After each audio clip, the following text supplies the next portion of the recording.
our esteemed alum, and Jennifer Tremarchi. We formed this organization to try to create opportunities like this for our alum and the Monmouth community to be able to participate in networking opportunities, professional development opportunities, and such. And this is a program called From Our Own. It has that title because it is our own alumni presenting to our own alumni, current students, and counselors and practitioners in the field. We feel part of our mission is to be very inclusive of the entire university community and even statewide. So we invite a lot of people to these and of all different licenses and professional backgrounds. So we're happy to see you all here tonight. We appreciate you being here. Thank you very, very much for coming. Welcome. So just to let you know some upcoming things through the CAC, our next From Our Own presentation is going to be in September of this year. So keep a lookout for your emails of the presenter and the topic and the date for that. That's well in the works. We have sign-up sheets outside if anyone would like to participate anymore in the Counseling Alumni Connection. We have the SOJAX program, which is being rolled out this year, which stands for Social Justice, Advocacy, and Community Service. As you know, advocacy and social justice is an important part of the counseling field, so we wanted to be able to create a forum to implement some of those goals. So if you're interested in participating in that, please sign up. And if you want to make me feel 10 feet tall, you'll go outside and take a look at the wonderful merchandise we have out there, the polo shirts and t-shirts for alum of Monmouth University. They're inexpensive, and my goal is to make a sale in 2018. So maybe that'll happen tonight. We don't know. It's, the night is still young, so we'll see. But take a look at those. We also have a peer consultation group that the CAC formed, and as you know, peer consultation is super important in our field for counselors to be able to support each other. That has grown in interest, and we've opened it and widened it up and to be inclusive of people outside of Monmouth University. So LACs, LPCs, counselors in the field that would like to participate in peer consultation, we do that on Monday nights and Thursday nights, alternating, so we do it twice a month. So there's a sign-up sheet for that as well. And I'd like to get right to introducing our presenter for tonight, because that's why you're all here. We're very, very happy to have Michele Levin with us tonight. She's a wonderful alumna. She graduated from Monmouth University with her MS in mental health counseling in 2012. She had a specialization in addictions. She spent 6 years at one of the largest treatment agencies for adolescents and children, Gen Psych, an outpatient program, where she even moved up to the position of director.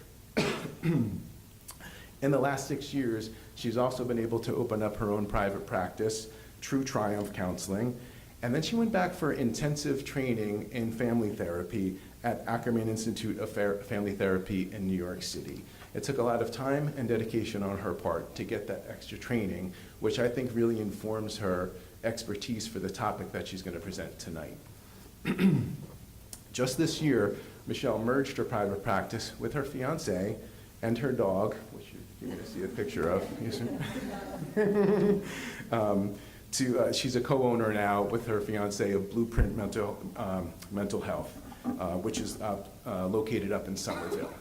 So at their agency in Somerville, they specialize in treating teens, children, young adults, and their families, providing individual, couples, family, and group counseling, and focusing also on parent coaching.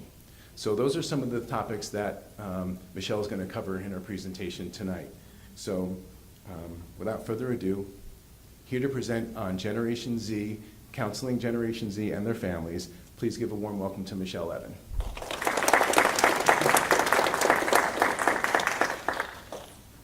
Okay. Thank you very much.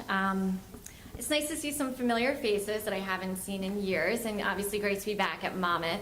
It's a little different now, considering this was a building that didn't exist last time I was here. So it's nice that everyone took their time out of their busy weeks to come here. Thank you very much, and thanks for the CAC for hosting this. I do realize that for some people in this audience, Thursday night is Jersey Shore, and there might be a lot of you in the audience that are very upset about missing that. So I apologize, but they do rerun usually at midnight or so. So hopefully you can catch that. Okay, so today we're going to be talking about Generation Z and family therapy.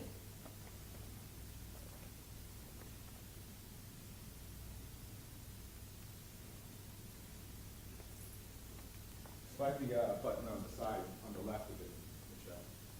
For it to be on. The green should be shown. No. I wonder if it lost its battery.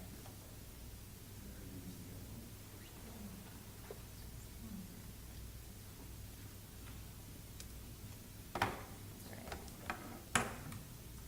Okay, that's okay. Okay, sorry about that. So just a brief introduction. I don't think I really need much of an introduction after the very gracious one I just got. But there is oh great, thanks so much. So there's a picture from 6 years ago, almost exactly, of our graduation. I think it speaks a little bit to just in general about who I am and coming from here. So I'm a graduate of 12.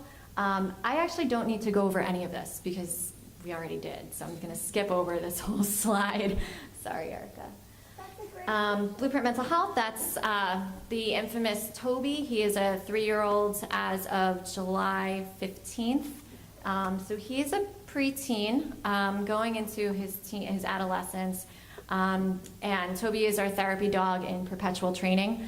I'd like to say that he is our therapy dog, but unfortunately Toby is still very rambunctious. So as of right now, he's just going to be in perpetual training. But he likes to sit around at the practice. And we really feel like that poses a pretty good, just a very different atmosphere for the kids and the teens and the families that we treat. So we're located in Somerville, New Jersey. And just to give you an overview of what we're going to be really talking about tonight. So this presentation is about understanding the teenage world that we're living in right now and the teenage world of Generation Z. It's changed a lot. Growing up as a teenager when I was growing up as a teenager when people much older than me were growing up, is a very different world than the teenagers growing up today. So we're going to get a better understanding of the generation as well as their mental health and the different contributing factors of the increase in anxiety, depression, self-harm, substance use, suicide. We're going to get an overall analysis to understand what's happening with the mental health of Generation Z.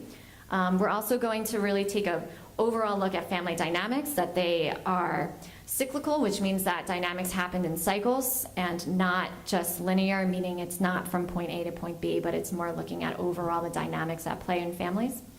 The balance between connecting with teens and also providing structure with teens in family therapy, and overall specific strategies to help parents open up the dialogue with their kids, and also specific strategies to help their kids problem solve and build resilience. Okay, we're going to start with a video.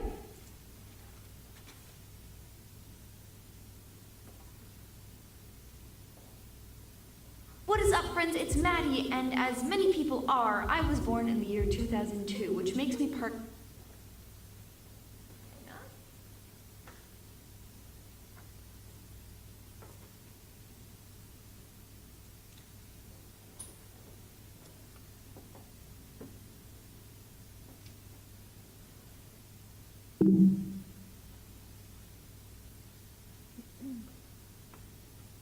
Sorry about that. of Generation Z, or iGen. We don't really have an official name yet because we're all still children and haven't done anything productive for society yet. So for now, we are Gen Z or iGen. We're just really gonna hope that we don't stay iGen. That'd be great. But just the statement of I'm from Generation Z poses two pretty big questions. One, what exactly makes a generation? And two, why does it matter? We'll start with the first question, what makes a generation? There are two different ways of categorizing what generations are. One of them is the easiest way, but also the most inaccurate.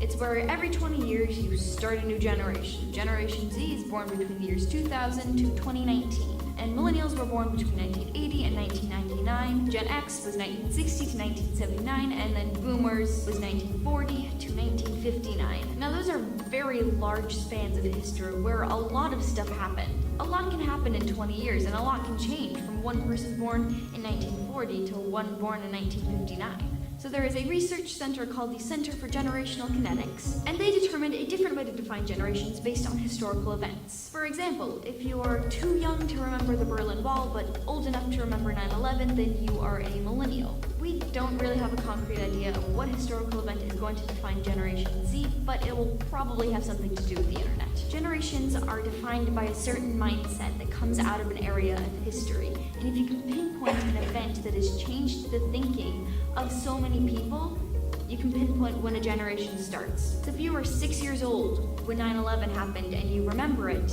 it's way different than if you remember it happening when you were 60. If the world that you live in went through a dramatic change when you were really young, that affects your thinking. It affects your thinking in a very different way than if you were an adult or if it's just always been history to you. History is only history when you can't remember it, because the world can only feel new if you remember it the way it was before.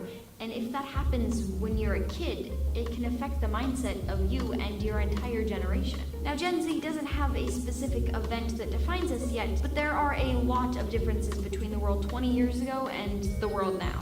One thing, very obvious thing, the internet. I don't remember a time without YouTube. I don't remember a time when I was working on a school paper and I couldn't just look up the crash course video for it. I don't remember when I couldn't look something up on Khan Academy if I didn't understand it. I don't remember not being able to send an email to a friend that lived halfway around the world. The world is so different for me because I don't remember a time when we weren't so connected across the globe. The thing is about the world being so globally connected is that I don't think that there's any idea or information that I cannot access in some way. I don't even remember a time when I couldn't instantly message or video chat my friend who lives on another continent. But the bigger question here is, how does that change the mindset of an entire generation? Because technology isn't really new unless you remember a time without it. And yeah, sure, I have memories of a time before YouTube was very mainstream to use for educational content. It didn't affect my life that YouTube wasn't there because I was so young. For example, Khan Academy started in 2007. I turned 5 years old that year, and YouTube started on February 14th, 2005.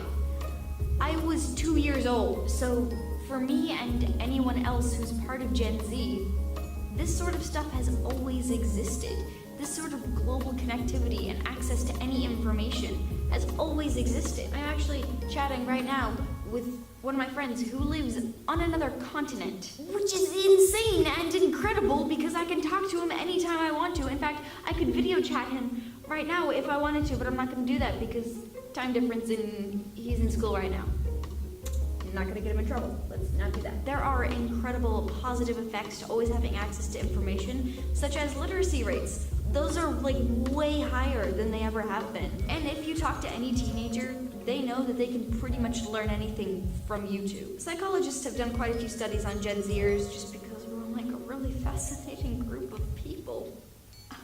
And they've noticed that we are very hardworking. We are one of the most hardworking generations that there are because we've been held captive by the thought that our ideas and our opinions, what we say and what we do, can be reached by anyone through the global internet, which is fantastic. There are absolutely astonishing increases in depression and anxiety and those who are born in Generation Z because everything is so connected by the global internet. There is an extreme level of anxiety that happens when anybody could contact you at any moment. Like, I could get a message on my phone at any moment, and that's something that I have to deal with right then because I can't deal with it right then, so there's an expectation that I'm going to deal with it right then. They could be an email from a teacher or a text from my mom, a message from my friend, or the fact that Hank Green just tweeted something.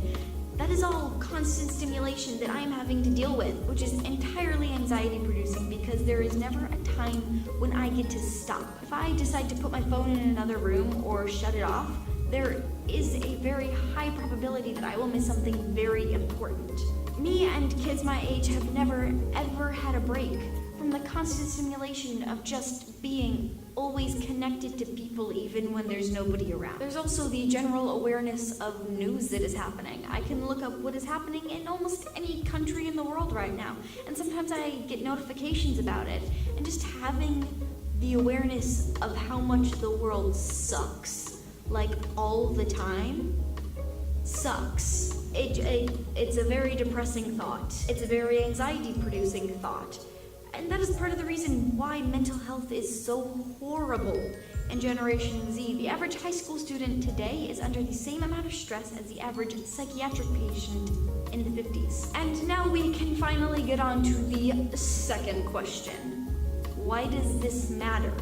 If you're not part of Generation Z, you're probably sitting there wondering, so why does this matter? Why does this affect me? Why do I care? Which brings us to Jason Dorsey. He is the co-founder and chief strategy officer for the Center for Generational Kinetics. I'll put the link to a TED Talk he did down in the doobly-doos. He said that one of the most fascinating things about Gen Z is that they're constantly changing the older generations. Like how many people's grandparents are on Facebook? Are your parents on Instagram? Because mine are. He said during his TED Talk, and I quote, "We believe that you and I in this room will end up looking more like iGen than they will end up looking like us." Gen Z is predicted to be the most entrepreneurial generation, and we're going to change the world as all generations do, but something that's very unique to us is that we're constantly changing the older generations. Through the technology that we use and create every day, the ideas that we share using social media websites, the Gen Z, keep changing the world and also keep teaching your grandparents how to use Facebook.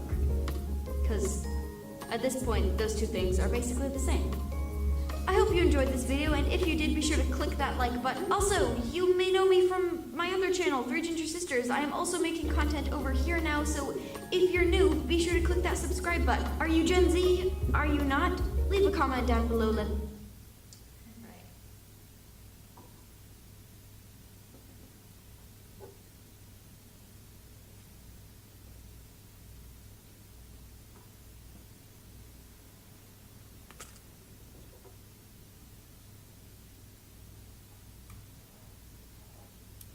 Okay, so she basically just did my whole presentation on Generation Z. Really thinking about this, that girl is probably, I don't know her exact age, but to think that at her age, what she's capable of, going on YouTube, making a video, having friends across seas, it really speaks to Generation Z and how different really they are than any other past generation. They're super resourceful. They are more connected. They're saying they're more connected than any other human species generation that's ever been there. And at the same time, they have the highest rates of loneliness that has ever been reported. They have the highest rates of depression, highest rates of anxiety.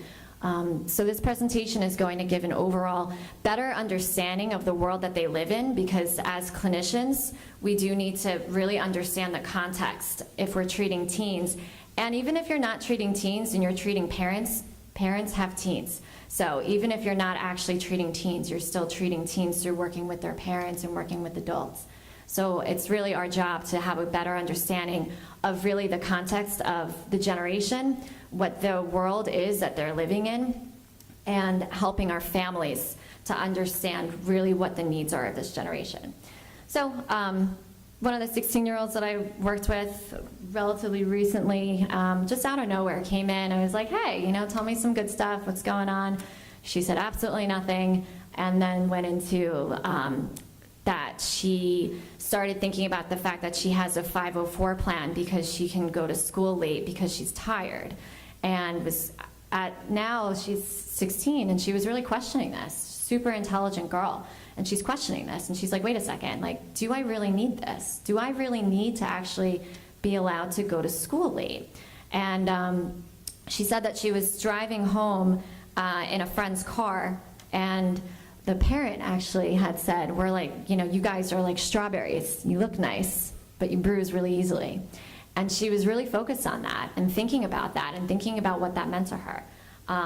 And we ended up having basically our entire session on what did that mean to her to hear it, and is it true, and really understanding where some of this stuff is coming from.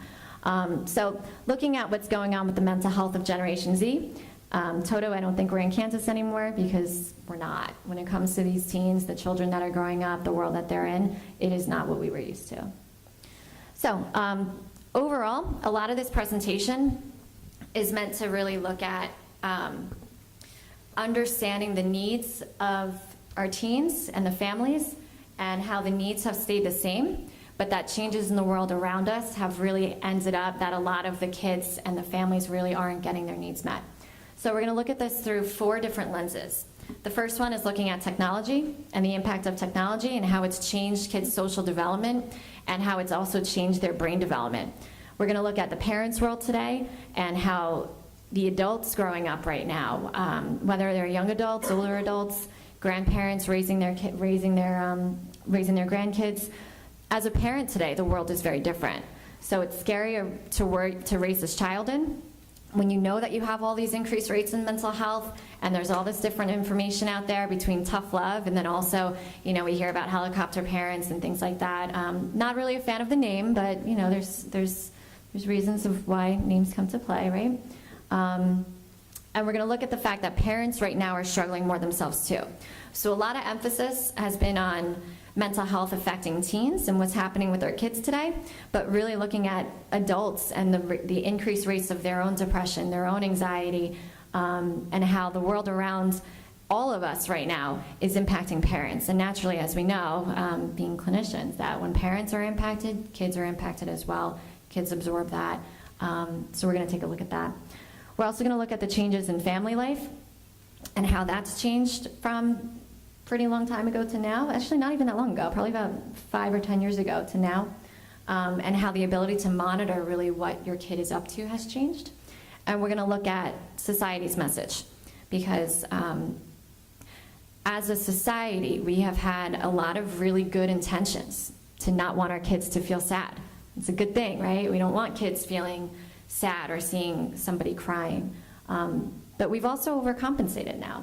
And now what we've done as a society, and we all really have to look at this, especially being clinicians, is looking at the consequences of the being careful wording this, because this can be something that I think people feel very different kind of ways on, but really looking at the consequences of some of society's message of kids really being able to all make the teams and all being able to, if they don't like the teacher in the classroom, to switch their class. It's a problem. So really what we've done is we've contributed to our kids not being able to tolerate discomfort and not being able to self-soothe and not being able to really cope with negative circumstances when they're surrounded with them, especially as they get older. The last part of that is we're going to look at the culture of mental health, because that's changed too. Okay, so first part is really looking at technology. So FOMO to FOLO. Anyone know what FOMO is? Just yell it out. Fear of missing out. Fear of missing out, good. Anyone know what FOLO is? Almost. You got the initials. So FOLO is fear of logging off. How many of you guys work with teens or work with kids? Okay, so that's a really good handful of you guys. Good job. How many of you guys, as soon as you heard fear of logging off, might have nodded your head and be like, oh yeah, that makes a lot of sense? How many of you guys personally right now might even be like, oh yeah, even for me too. I don't want to put my phone away. My phone's down in that bag right now, or it's on my table, but I feel kind of funny if I'm checking it because she can see me right now, which is true, right? So we're going to look at the impact of technology of Generation Z and how it's really changed not only the social development of our kids, but how it's changed actually their brain development and how they regulate their emotions or not. So if anyone has gone out to eat recently, a lot of times what you see, right, you see families out to eat, looks nice, and when you see the younger kids, what are they usually doing? Anybody can just shout it out. Playing on their iPad. I heard a couple of different electronics, iPad, phone, little portable things, because some people are like, oh, well, I don't want to give my kid a phone, but they have this like very little portable thing, but some sort of electronic, right? How many of you guys can also think if you're out somewhere and you're going grocery shopping and you see a little kid sitting in the front seat, what do they have? Right, so what's it doing? Why do parents do that? It's a distraction. And? I heard keeps them calm. I like that, good one. And also everything else was right too. So everything else everybody said was right too. But I specifically like that it keeps them calm. So you look at that, and you look at what's really happening here as kids are growing up. So kids, when they're growing up, they're completely moldable. We're teaching them through everything. They're learning how to manage their emotions. They're learning about the world around them. They're learning what's right, what's wrong. They're learning all of these things. So at very young ages now, if a young child is crying, and the first thing that happens is here, go to this. Here's a game. Here's a cell phone. What happens is boom, instant gratification. As soon as I am upset, I feel better. The other thing that happens is that, sorry, I shouldn't have looked at the computer. I was on a roll, but I ended up looking at the computer. But you have a couple of things that happens there. You have instant gratification, where immediately they're not used to really sitting with discomfort. As soon as they feel sad, something makes them feel better very, very quickly. The other thing that's happening, they're not learning to self-soothe. They're also not getting that same comfort that it used to be if a child is crying. And I'm not saying that this stuff is all the time, so I don't want anything to be taken out of context, because I know it's not all the time. But generally speaking, it really used to be that if a child is upset or crying or frustrated, it would either be, there's a consequence and you need to stop, or there would be a parent comforting them. So our kids now are being comforted by devices. And at the same time, these devices are also challenging their brain.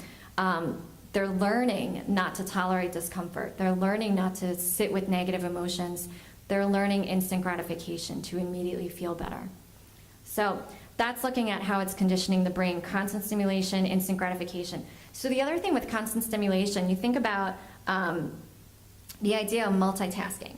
And multitasking used to be where you're thinking about a couple of things at once, and you're doing this, and then also doing a couple of things at once. Multitasking now, you have kids at really young ages having 4 or 5 different screens in front of them. They're swapping between one game to the next game to the next game. And part of what's that doing there is that they're immediately stimulated, and they're constantly stimulated. And they're looking at thing after thing after thing, and then they go to school, and they've got to put their phones away, I hope. And as they get to school, they're told to sit still and focus on one thing at a time, and then what happens? You can't do it. Now we have to look at that. Is it really ADHD? Is it really their fault? Or is it more of, are we really impacting the development of our kids? And are these devices really actually stunting some of their development with how to cope? So the other major thing with technology and the impact of that is the social development. So kind of preaching to the choir here. I know a lot of people in here already know this. But the idea for these kids, they're not, social skills are just like any other skill. It's just like tennis, right? If you play tennis once a week and you go there for the practice, but then you don't practice at all, and then you go back for a game, you're going to be out of practice. You're not going to be too good at it. Social skills are the same thing. So if kids aren't practicing really face-to-face communication, they're not practicing how to really talk to each other, what you have now is a generation who are super connected to each other, but it's all through a barrier. And when you think about teens, and we're going to look at that, throughout the presentation, but people in general, not just teens, we need genuine connection. If everything's behind a screen, they're not getting that. And they're not practicing these person-to-person communications. So I have a lot of kids that I've worked with now when they were, given also a lot of the kids that I see, they do struggle with anxiety more so than a lot of other people. But when they went to college, they weren't used to being around people that they didn't know before and having to make friends.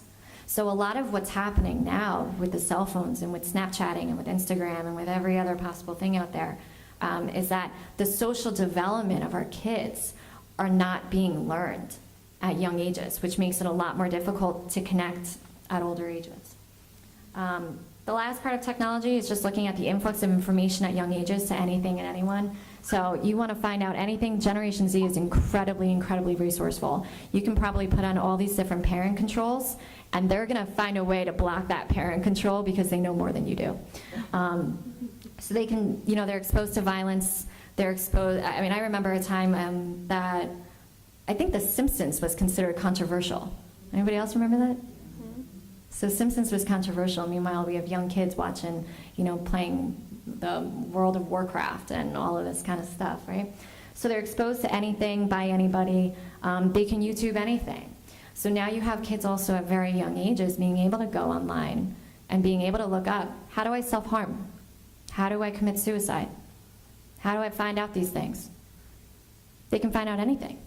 So now the world that they're exposed to is no longer really just within the school and just within when they go home. They're exposed to everything by being more connected.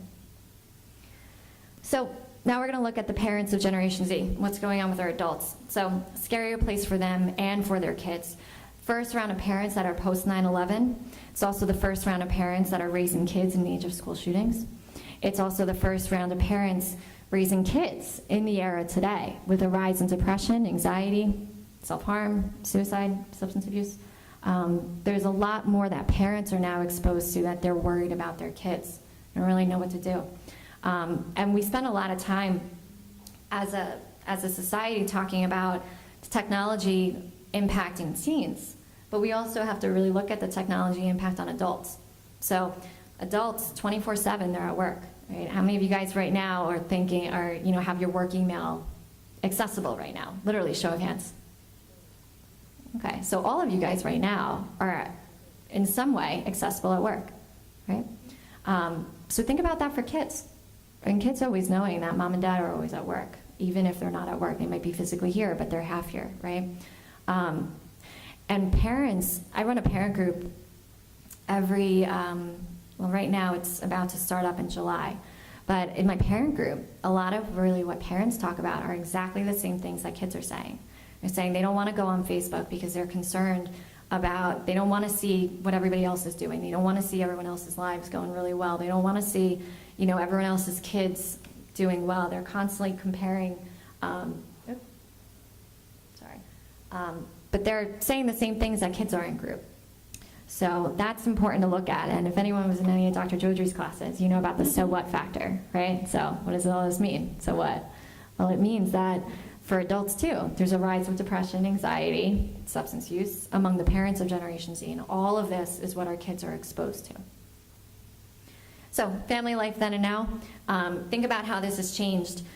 It used to be really where kids would wake up in the morning, they would go to school, they'd see their friends at school, they'd come home, maybe they'd play a sport or an after-school activity. Parents, usually I think primarily it was really one was at work, one was home. Then it changed a lot to both parents being at work. But basically, what kids had to absorb was only within a a very small range of what they were able to take in, what they were exposed to. So overall, you have parents that are less present now, because now you think back to what I was just saying about kids used to go from morning getting ready for school, going to school, coming home, going to a sport, and then maybe sitting with their family and eating dinner. Now what you basically have is you have kids waking up in the morning, and the first thing that they're doing is they're checking their phone, and they're looking through all of this different stuff. They're already exposed to anything socially from the night before. They're looking at all of that stuff first thing in the morning, and then getting ready to go to school. And then they go to school, and they're always constantly connected to anything negative that's going on in their life. There's no break for it. So this is also the first generation that's more technologically advanced than their parents, which ends up being a problem. Because when parents don't know what their kids are doing, kids will be they'll be kids, right? So when you think about what it used to be like when teens would basically come home and they'd watch TV, a parent can easily walk in their room and be like, hey, what are you watching? You see it on TV. When something's behind a screen, parents have no idea what's going on. So they're much more disconnected from their kids. And it makes it a lot harder to monitor and a lot harder to understand the world. I don't know if everybody can read that little clip over there, but it says, tell me about an invention that you don't like and why. And it says, I don't know the exact age of who this was. This was trending not that long ago. It said, if I had to tell you what invention I don't like, I would say that I don't like the phone. I don't like the phone because my parents are on their phone every day. A phone is sometimes a really bad habit. I hate my mom's phone and I wish she never had one. That is an invention that I don't like. Okay. So last part, when it looks to conceptualizing what's going on, we're going to look at society's role. And I was saying that we messed up, right? So not that long ago, I went with an old friend to a playground because she has 2 kids. And we went to this playground, and you know, I haven't been to a playground in a very long time, so it looked the same to me. And we were sitting back, her 2 boys were playing, and we were talking. We were just genuinely talking about the playground. But I started to look around, and I saw that there were all the, you know, there were kids there, but every kid was attached to their parent. Parents were right there alongside with them.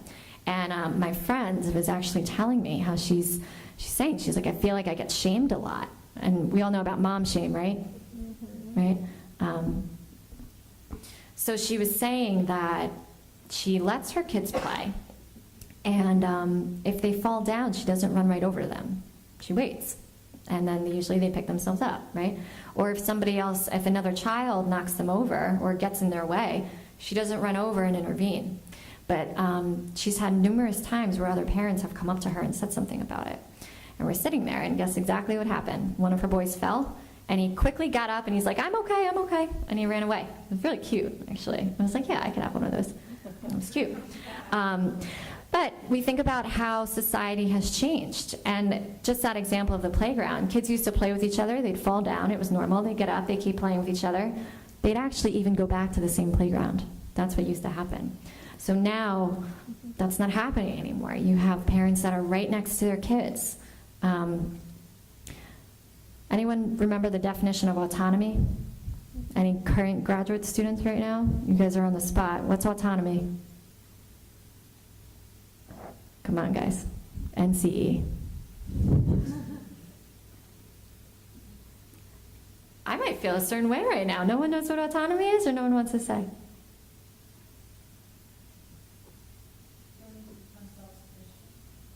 Thank you. You get a trophy. But yes, it's learning to become self-sufficient. It's being able to make your own decisions. Our number one ethical component as therapists is that our clients have autonomy. Our clients have the right to make their own decisions. They have the right to decide what they want to do and what they don't want to do. We're not there to tell them. So kids need autonomy. Kids need to be able to go to a playground and decide what they want to play with. They need to be able to go to a playground and make their own decisions and be able to fall down and get up and be okay with that. That's part of their development, to be able to trust themselves and be able to trust that if something happens, they're going to be okay. They're going to be able to pick themselves up and get through it. So what's happening at these playgrounds is we're impacting our kids' autonomy, and they're not able to make their own decisions. They don't trust making their own decisions, that if they fall, it's a bad thing. And I have a good amount of parents that initially started working with me. And I'm very upfront when they first come in, because everyone's got different styles, everyone's got different approaches, and I make it really clear. They're first coming in, I'm not going to be calling your school to say you need to switch classes.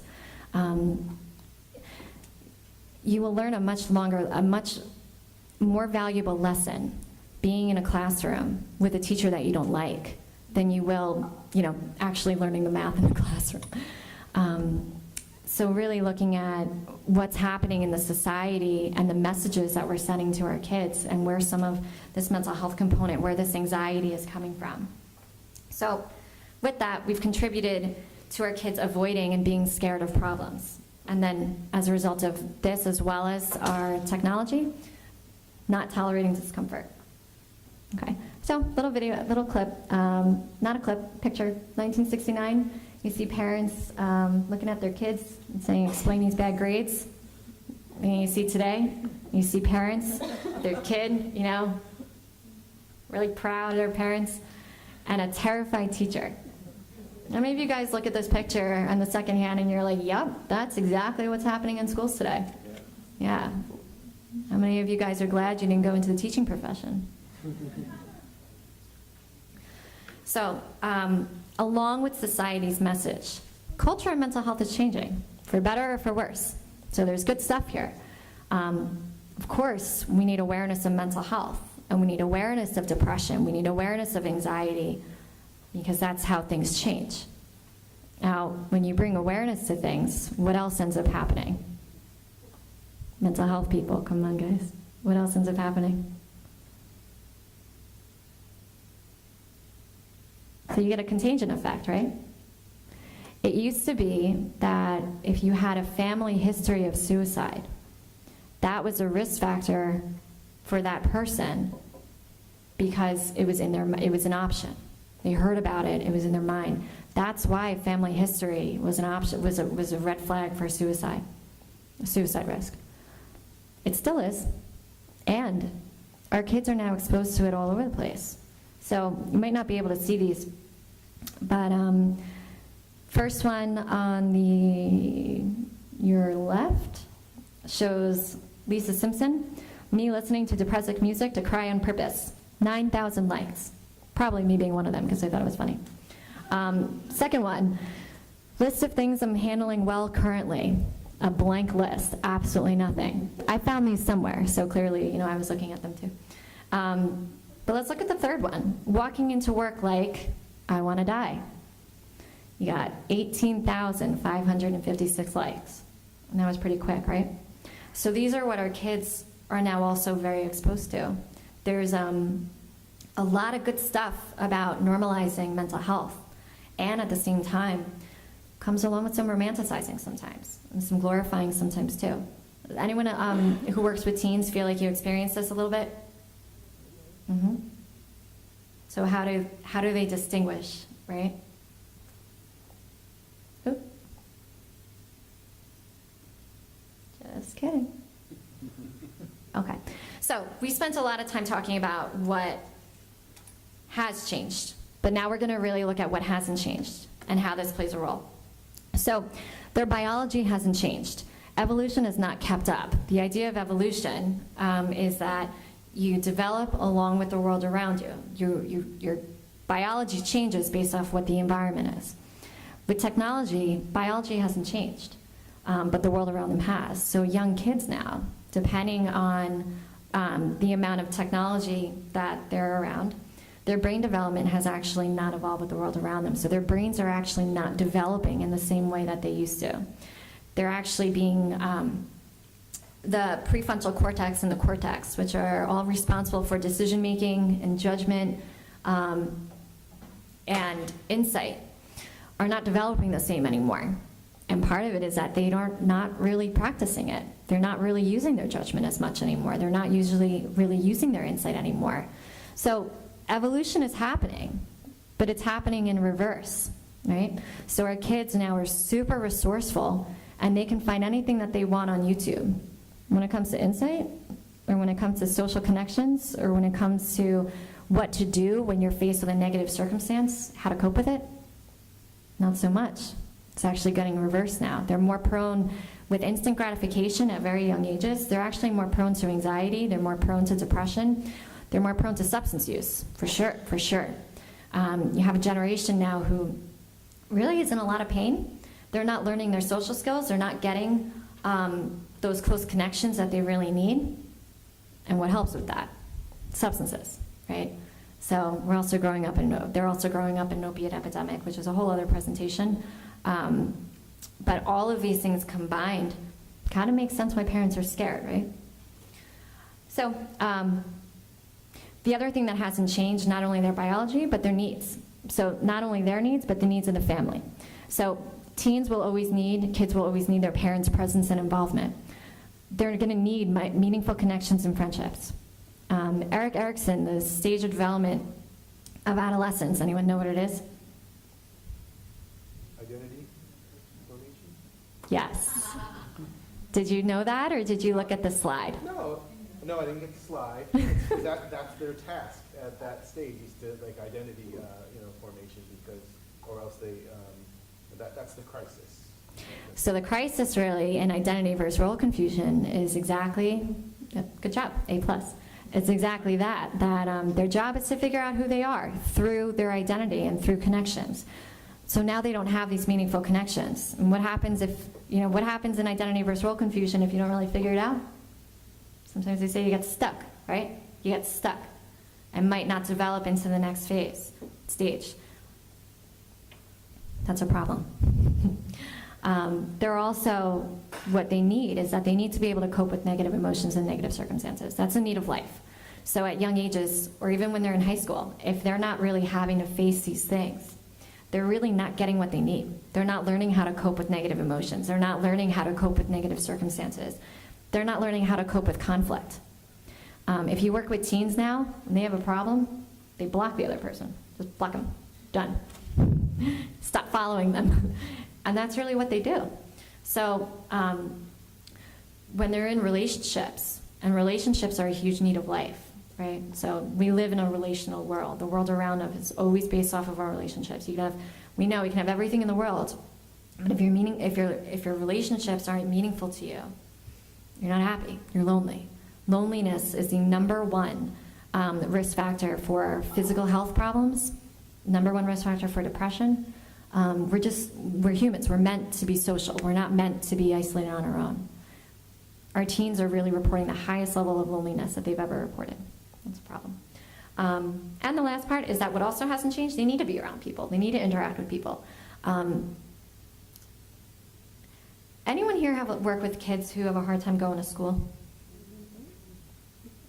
Okay. So you think about this, that the need to be around people to really face circumstances. They need to be in school. We got a lot of kids out of school. I worked for a partial care and IOP program for a long time. I ran the program for a year before moving to private practice. Got a lot of kids out of school and really struggling to get back.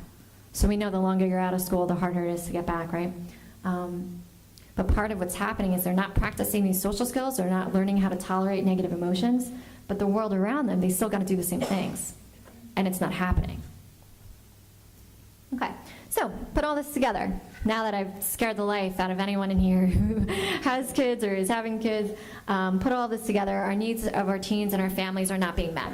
So we have an extraordinary generation that's struggling to cope and connect, increase of all these mental health concerns, and that overall families need support, connection, and structure more than ever. So as clinicians, this is on us, right? We got to fix this problem. As much as we're not supposed to actually fix things, our job right now is to really look at. We have to understand what our teens are facing today, what the kids growing up are facing today, what the parents are struggling with, and we have to understand the context of what's happening in the world of them in order to give them what they need. So we didn't go into the family dynamics yet. That's the second half of the presentation. Right on time. So we're going to help family dynamics at play, help families understand what's going on with their homes. We're going to help parents better understand their teens' world in order to connect with them. They have to do that. If they don't try to get it, they're going to disconnect. And we have to help parents build resilience in their kids. This starts with implementing structure at home, encouraging problem solving, which in turn will equip their kids to handle discomfort in the world around them. Okay, so we're going to watch another video.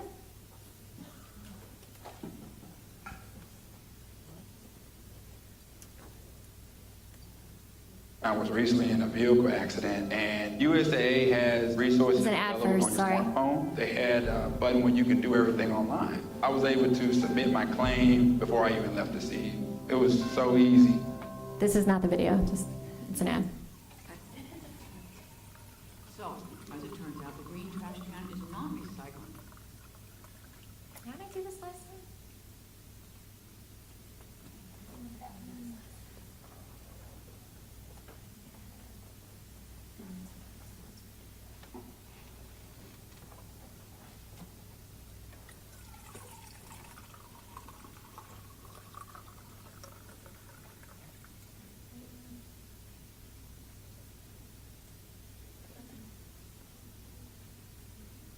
It's for greens, like compost and eggshells. And the blue one is recycling. And the black one is... Riley is acting so weird. Why is she acting so weird? What do you expect? All the islands are down. Joy would know what to do. That's it. Until she gets back, we just do what Joy would do. Great idea. Anger, fear, disgust. How are we supposed to be happy? Hey, Riley, I've got good news. I found a junior hockey league right here in San Francisco. And get this, tryouts are tomorrow after school. What luck, right? Huh? Uh-oh, what do we do? Guys, here, you pretend to be Joy. Wouldn't it be great to be back out on the ice? Oh yeah, that sounds fantastic. What was that? That wasn't anything like Joy. Because I'm not Joy? Yeah, no kidding. Did you guys pick up on that? Mm-hmm. Something's wrong. Should we ask her? Let's probe, but keep it subtle so she doesn't notice. So, how was the first day of school? She's probing us. I'm done. You pretend to be Joy. Okay, It was fine, I guess. I don't know. Oh, very smooth. That was just like Joy. Something is definitely going on. She's never acted like this before. What should we do? We're gonna find out what's happening, but we'll need support. Signal the husband. Ahem. With a nice pass over the reed, comes across that right. Uh-oh, she's looking at us. What did she say? Sorry, sir. No one was listening. Garbage night? We left the toilet seat up. What? What is it, woman? What? He's making that stupid face again. I could strangle him right now. Signal him again. Ah, so, Riley, how was school? Are you kidding me? For this, we gave up that Brazilian helicopter pilot? boom, I'll be Joy. School was great, all right? Riley, is everything okay? Sir, she just rolled her eyes at us. What is her deal? All right, make a show of force. I don't want to have to put the foot down. No, not the foot. Riley, I do not like this new attitude. Oh, I'll show you attitude. No, stay happy! What is your problem? Just leave me alone. Sir, reporting high levels of sass. Take it to DEFCON 2. You heard that, gentlemen? DEFCON 2. Listen, young lady, I don't know where this disrespectful attitude came from. You want a piece of this, Pops? Come and get it! Yeah, well, Here it comes. Prepare the foot. Keys to safety position. Ready to launch on your command, sir. just shut up! Fire! That's it. Go to your room. Now. Foot is down. The foot is down. Good job, gentlemen. That could have been a disaster. Well, that was a disaster. Come, fly with me, Yachina.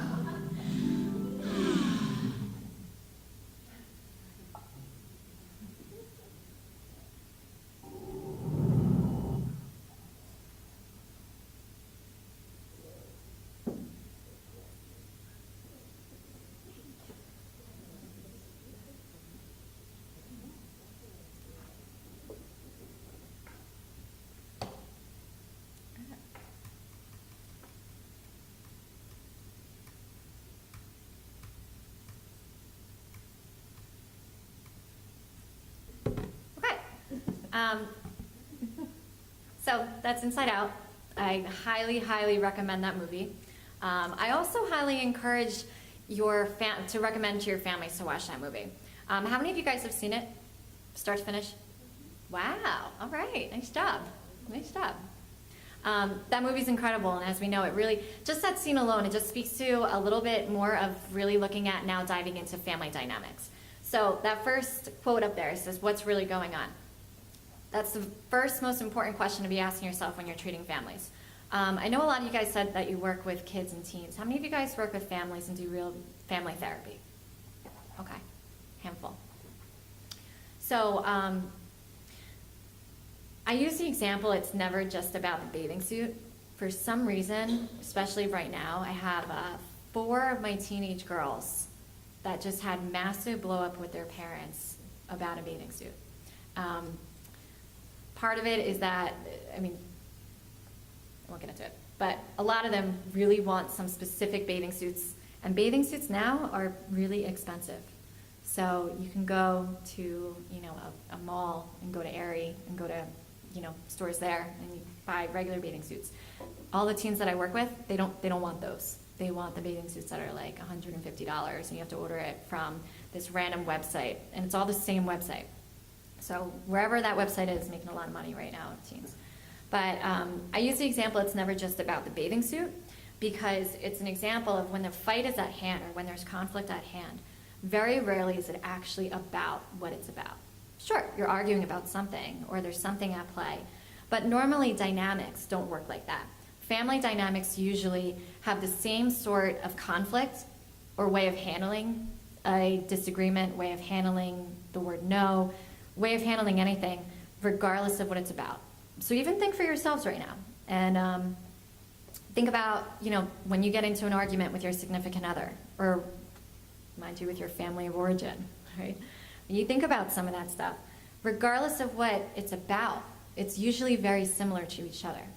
So that really speaks to, it's not always just about what's happening at hand, it's more about really helping families to really understand what dynamics are and what their dynamics are that are in play.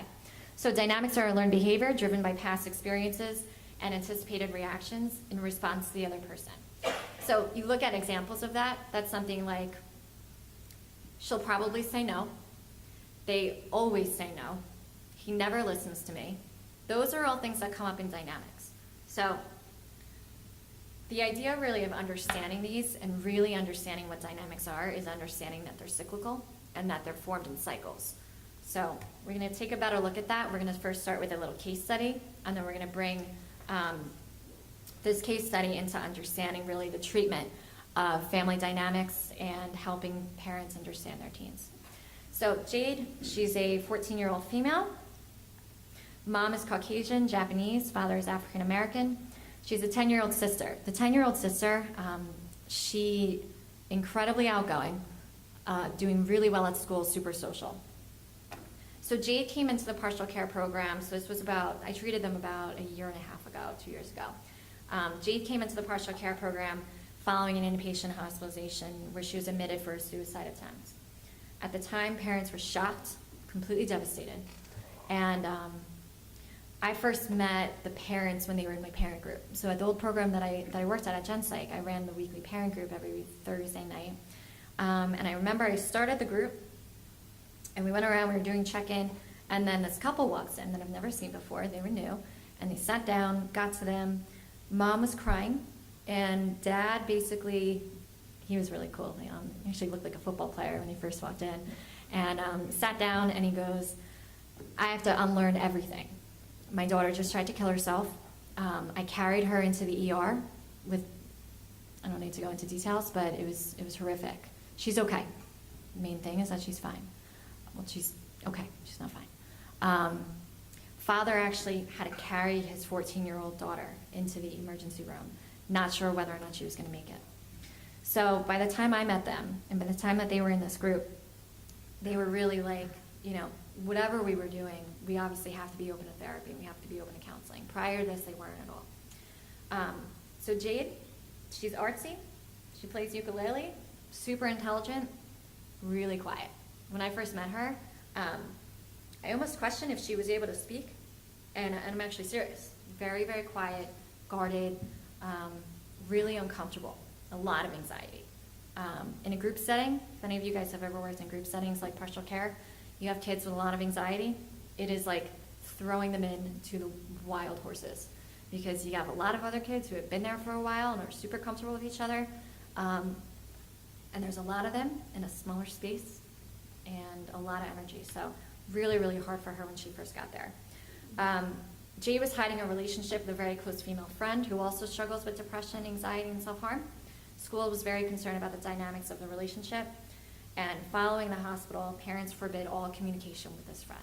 So they took away her cell phone, 24/7 supervision, and said, you're not allowed to talk to her, you're not allowed to see her, anything like that. They were really concerned that they felt like they were in a codependent relationship, and that the friend was really negatively impacting Jade. So now we're going to look at understanding dynamics in order to make changes. So the part one is really looking at really genuinely assessing what's happening. So cycles usually create more of exactly what they don't want. And we're going to start by looking at Jade's reaction. So explaining this to families, when you're meeting with families and when you're assessing what the dynamics are, this is incredibly, incredibly powerful for them to see this. When I was saying before that things aren't linear, linear would be from point A to point B, right? So factually, looking back at that Inside Out little clip, point A to point B would be they're sitting down for dinner, and Riley was upset or appeared a certain way. Mom said this, Dad said this, she flipped out, right? So linear would be looking at That's the interaction that happens. You know, what triggered her? How did she respond to that? That would be really looking at it from a point A to point B, just looking at the situation. When you're looking at dynamics, you're not doing that. You're looking more at where is the reaction coming from, what are they reacting to, and really what's driving it. So we're going to start with Jade's reaction. Thinking back to the case study that I just said, she was super quiet, super anxious, really, really closed off and very guarded. So Jade withdraws, feels like parents don't listen to her, and feels like she has no space. As a result of that, she shuts down or she acts out. And this isn't just developed within this takes a lot of time. Dynamics, these don't happen overnight, they take a lot of time. This was happening way before she was hospitalized and before her suicide attempt. But as a result of Jade withdrawing, shutting down, acting out, what happens? Parents aren't getting what they need, right? Parents need to know that their kids are safe, and they need to know what's going on. If they don't know that, they feel scared. There's a lack of trust, there's a lack of safety. They get worried, they get anxious, and they invade her space. Makes sense, actually, right? You don't have any idea what's going on. Your daughter's not talking to you at all. Acting out, you're getting calls from school. What do? You try to do everything you can, right? So as a result of that, what does Jade do? She feels like she has absolutely no space, parents don't listen, can't talk, she withdraws more. More she does that, eventually she starts to shut down, act out. You have a whole cycle here. Almost every single conflict that you have in families is going to follow some sort of cycle. Your job is to really assess what it is, what's happening. So you're looking at, when you're assessing this, what are they all reacting to?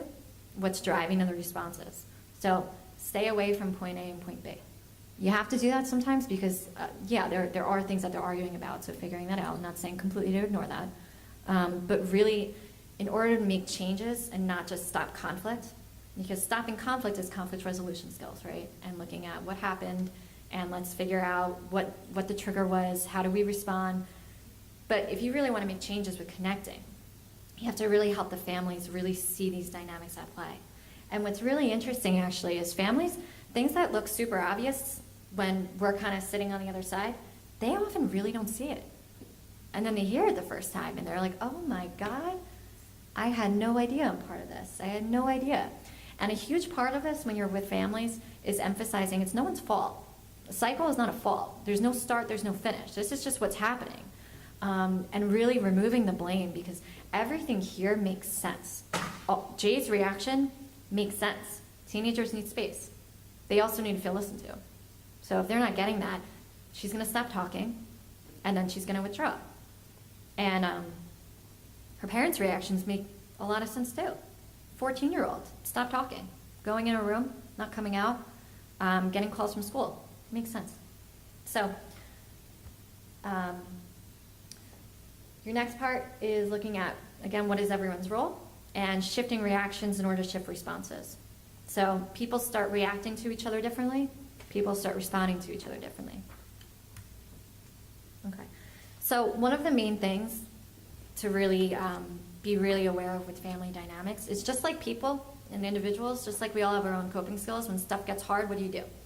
We want to say, oh, we meditate, or we go for a run, we go to the gym, stuff like that. What do a lot of people do? And a lot of us in this room probably, we avoid it. Go to substances, drink some alcohol. It's a natural thing, right? But people have their way of coping with things. A lot of them are not healthy. Families have a way of coping with things too. So just like individuals have a way of handling conflict, families have a way of handling conflicts. When something happens, what does a family do? They pull together, they talk about it, they avoid it. Helping families understand what is their way of coping as a family. One of the main things is really revisiting stuff. So when something happens, revisiting it, learning from it, growing from it. Every single time I'm meeting with a family for the first time, usually saying, hey, we're going to see what you need. Sometimes we'll be meeting just with your kid, sometimes just with you guys. We're going to come together a lot. We're going to see what we need. But the main thing is that over the week, if anything happens in between the time that I see you and the time I see you next, that anybody feels like you guys really need to talk about, you don't even have to let me know. Just bring it in the next time. We'll sit down, we'll revisit it. Families are terrified of that. Kids are terrified of it because a lot of times they don't want to revisit it. It's going to make it worse. Parents are terrified of it because they don't want to. Their kids are going to freak out. It's going to make it worse. So not doing this is a learned behavior. A lot of families do not talk about things after things happen. They would brush it under the rug, or they avoid it, or they let it go, or they just kind of make up and they apologize, but they don't really get to really why did it happen? What are the dynamics? What's not really being understood, or where did it come from in the first place? So there are short-term pros to avoiding it, which is what I was just saying. A lot of times it really is. It makes sense. You know, there's never really a good time to start something up. When things are calm, families don't really want to make it worse. They don't want to rock the boat. And kids are usually not the ones to try to revisit it. Parents need to do that. So short-term pros to avoiding, it's a learned behavior, and looking at the long-term consequences. So one of the long-term consequences, aside from the obvious, which is that, you know, if you're not revisiting it, it just happens again, and you continue the same exact cycle. But the other part that happens is that resentments start to build. So for kids, when they get into a fight with parents, they tend to hold on to it. Sure, you can think for yourselves a little bit. You tend to hold on to it a little bit more. Parents are a lot more able to let things go because, oh, it's just my kid, you know? She was upset that day. He was really angry. He had a tough day. Parents are able to kind of make excuses for their kids and be able to brush things off and really let it go. Kids can't do that. They just comes along being a kid. They usually can't do that. So the longer that things get said or don't get talked about, the more that these resentments start to build. And the more that these things are likely to continue to happen. The other thing also, just naturally, parents really need to own it, because not only is it going to build resentments if they don't, and then their kids don't talk about it with them, but it really does teach accountability, and it teaches fallibility. So we're supposed to make mistakes. It's natural, it's normal, things are going to happen. And when we do, we got to own it. And we have to show our kids and teach parents that, you know, it's not like, oh, I'm the parent. It's really, no, you're a person, and we mess up. You got to apologize sometimes, and your kids, the kids really need to hear that. So the other component, not only about the the relational component, but it's really also about teaching kids accountability, that when you mess up, you own it. And then it also repairs relationships a little bit. I'm sure you guys can think of how hard it is sometimes to apologize. I don't know what it is, but it gets hard for people. We all have a hard time apologizing sometimes. Maybe not everybody, but it's a common thing. But you can also think about how incredibly frustrating it is when you know that somebody messed up and they just won't apologize.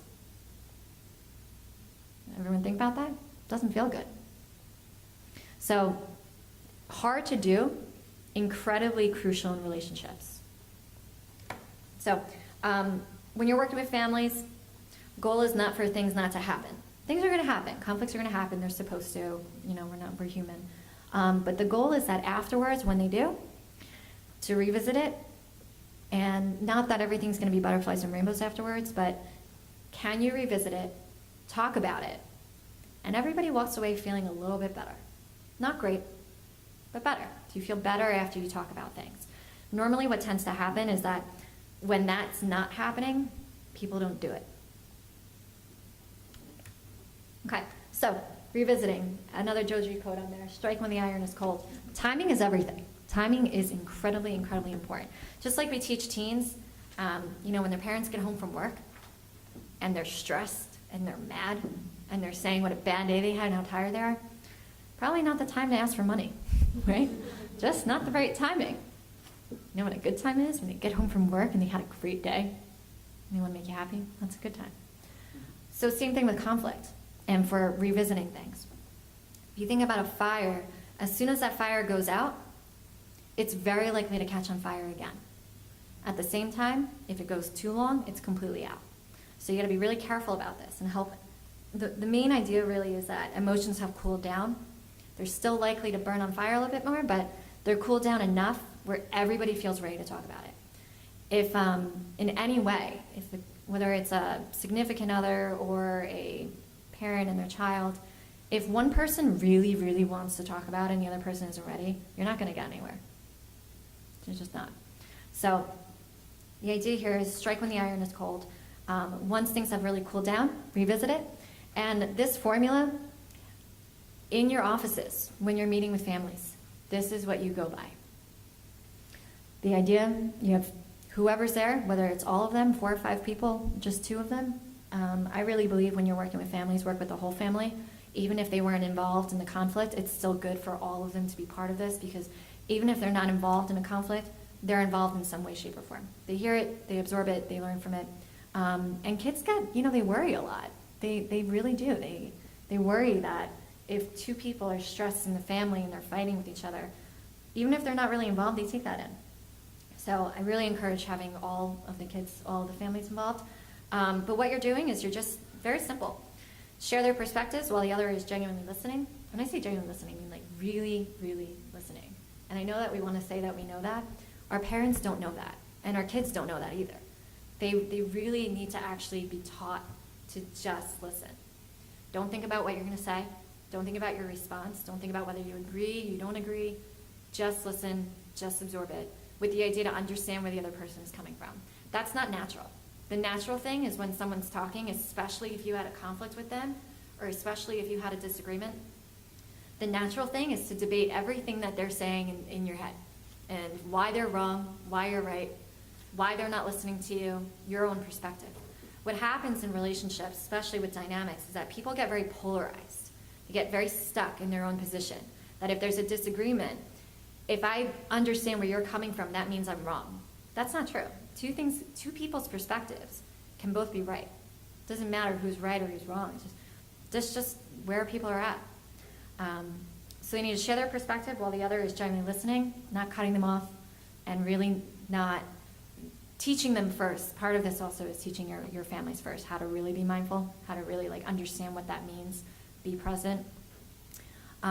Next part, hear the others and validate it. Last part, own their part, work towards change. This is really your go-to for any sort of conflict, whether it's with significant other, spouse, husband, wife, husband, husband.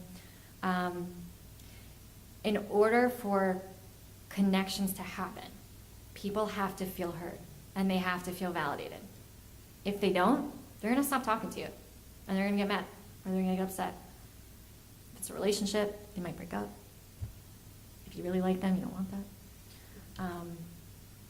So this is super important, just to really practice in the office when they're there. Practice this with them. And the idea, of course, is that at some point they're not going to need you, right? But if they learn this and they really practice it while they're in your office with you, when they're not, they should be more capable of doing it on their own. So I don't know if you can fully see that, but you have a young child that's screaming, and then you have an adult on the bottom that's screaming louder. High conflict families, a lot of times really, especially it's teaching parents this. And I realize right now as I'm talking, I feel like I'm throwing parents under the bus. Parents are awesome. They're doing the absolute best that they can. It's just helping them understand a lot of what their role is. So I can't say enough. I'm using different language right now with you guys, of course, but when you're working with parents, don't say anything about parenting. They don't like that. And it's fair, too, because no one wants to be told how to parent. Your job really is to join with the family, understand what's driving these behaviors, and help them to be able to learn different ways to get the needs met. If they want their kid to open up more, there's ways to do that. Their way might not be working if they're invading their space. You take a kid's cell phone and go through it, they're not going to be happy with you. Very valid. When parents get really, really worried or nervous, what do? They go through their kids' phones because that's the only source of information. I know there's a lot of different perspectives on that, but I've never once seen that working well for a kid, ever. Normally all that does is build resentments. I'm not going to say in some cases it's not necessary, because sometimes it is. That's the exception to the rule. I don't believe that ever parents going through their kids' phones is good for them. So that's just looking at sometimes there's nothing you can do to make it better, focusing on not making it worse. I use this example a lot with families because they tend to get it. Sunday night, you got a 17-year-old son, and it's Sunday night, they got a huge exam the next day. Huge exam the next day, all of a sudden, 10 o'clock at night, they're in their room and they're freaking out and they're having an anxiety attack because they have a huge exam the next day and they haven't opened a book all weekend. What's the first thing a parent usually does? What's a natural reaction? Not first thing a parent does. What's a natural reaction? Anybody? What do they say?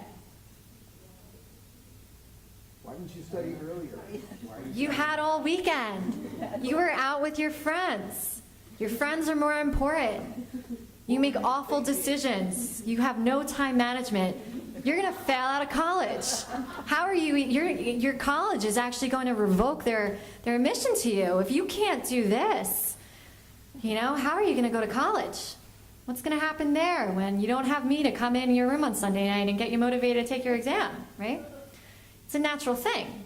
Doesn't that make sense? If it's Sunday night and you watched your 17-year-old all weekend go gallivanting and having fun, to think like, whoa, I don't feel bad for you. You've got an exam the next day. You should have stayed all weekend. I don't feel bad for you. True. And maybe very valid, right? You don't have to feel bad. But you might want to look at, in that moment, there's not much you can say to make it better. Parents have a lot of room to say things that just make it worse. And teaching them that in that moment, your first thought, probably not going to help the situation, right? So I actually teach them, whatever possible your first thought is, when you are mad, when you're frustrated, don't say it. Even if that means saying absolutely nothing. I'm fine with that. Don't say it. Just wait. Eventually, you'll cool down. And eventually, next day, he's going to come home from that exam. He's not going to do so well. That's the natural consequences. Then at that point, you revisit it. You say, hey, didn't feel too good, huh? I get it. How are we going to prevent this moving forward? What are we going to do next time? How do we learn from this?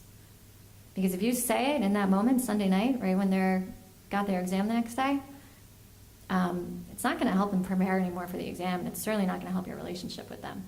And you're not going to teach them a lesson. They already know that. They usually already know by Sunday night, oh my God, I didn't touch the book all day or all weekend. They know that already. So I'm going to watch one more quick video. See if I figure it out by now.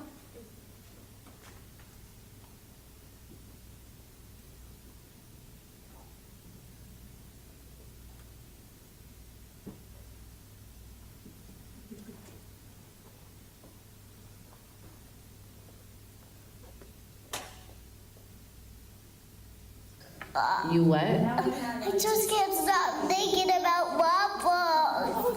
Well, you had waffles for dinner and you had waffles for breakfast. So we're gonna eat something else.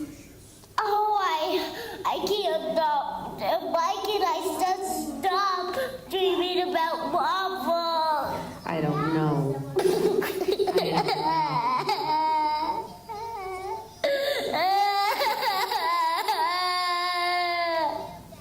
A little ridiculous, baby girl. You need a nap? No, I don't know what. I just can't stop thinking about waffles.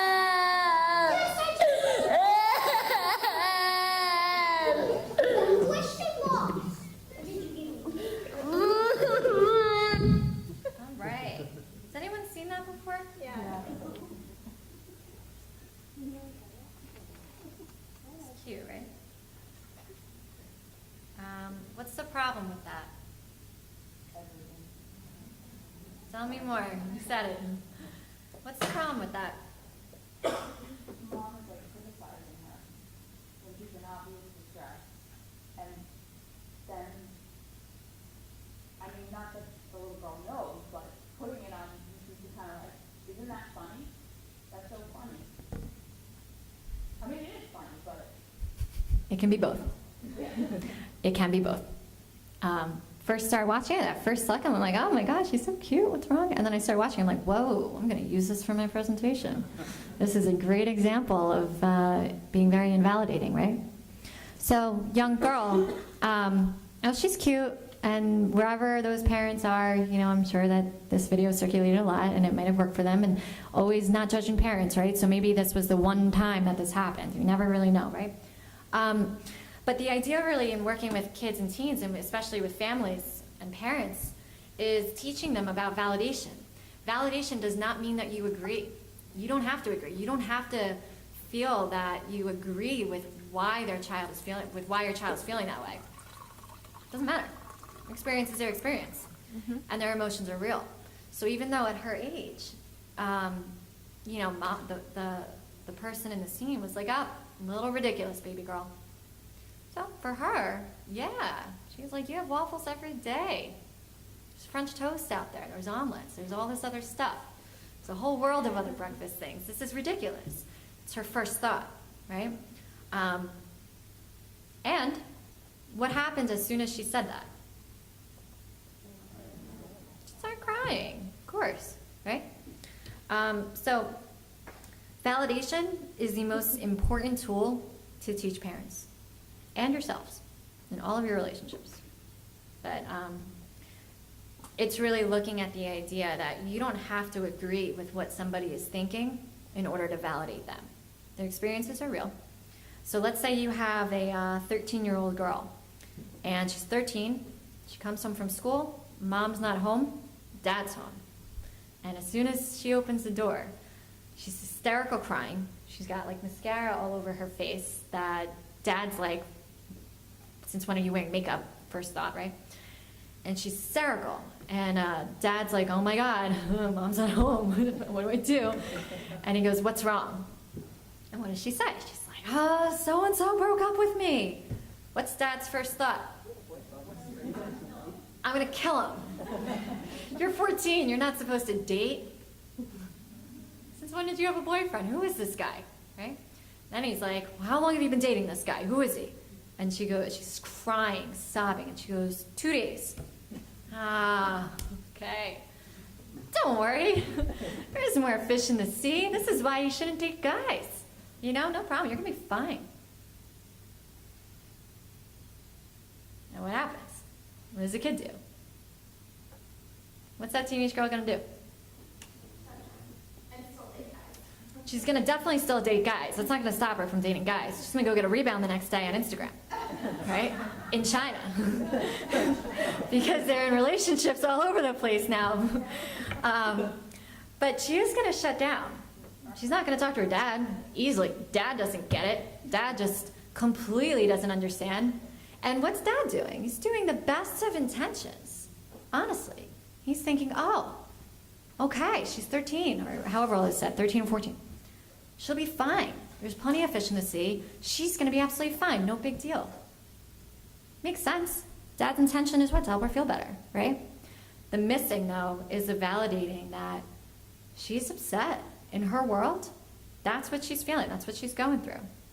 As soon as you skip over validation, your kids are going to shut down. Or they're going to get mad at you. Then you become the worst person in the entire world. You don't get it. You never listen to me. You don't support me. And that's really how they feel in that moment. Those are dynamics.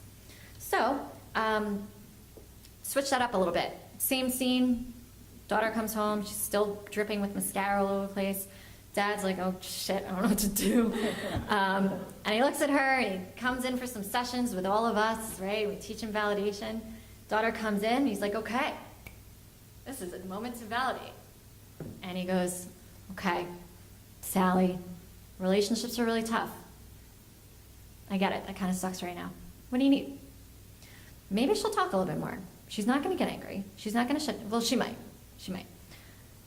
She's not going to get as angry, though, that's for sure. She's not going to shut down as much. Then maybe even dad waits a little bit and says, "You okay?" See what happens from there, right?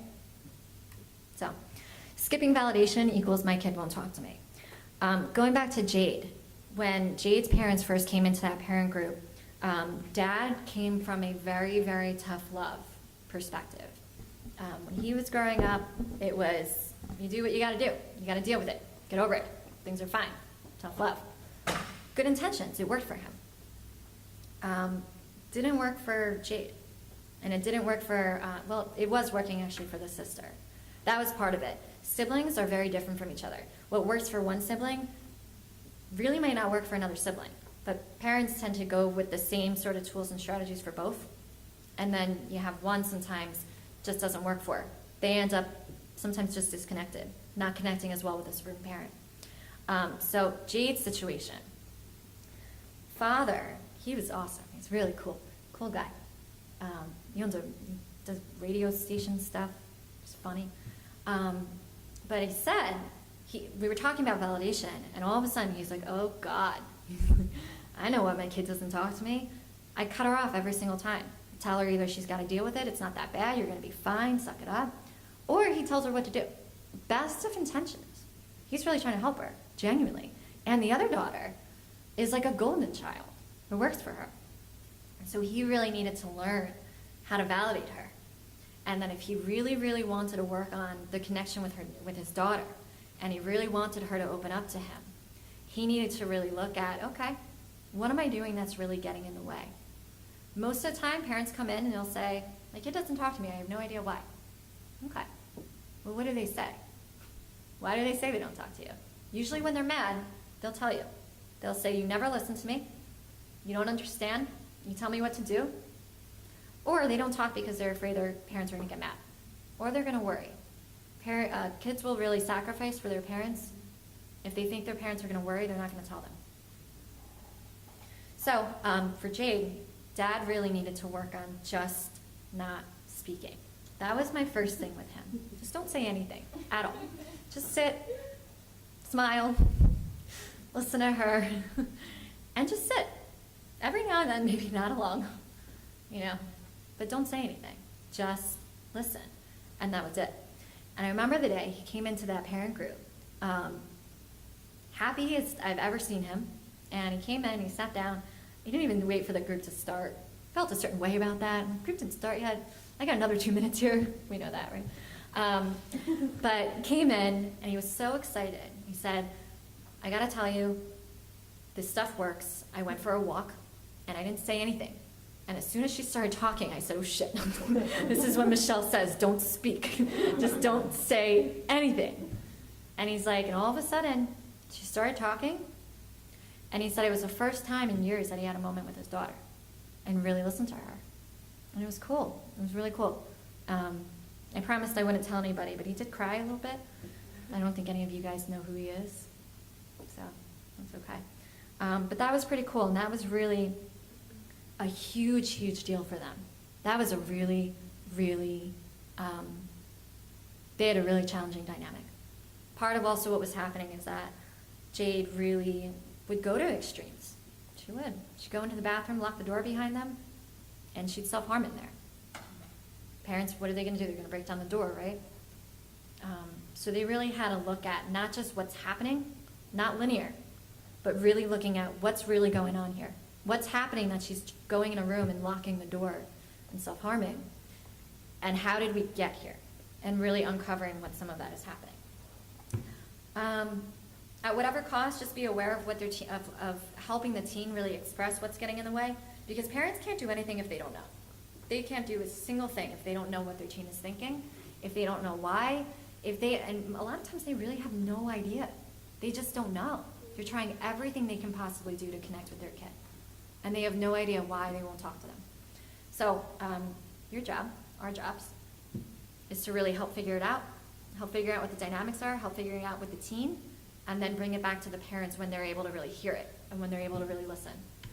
At whatever cost, I would 100% remove from your own vocabulary as well as from the parents' vocabulary. It's for attention or it's manipulating for a lot of reasons. A ton of clinicians out there that do that, and maybe if you're here, you're thinking, oh God, that's not good.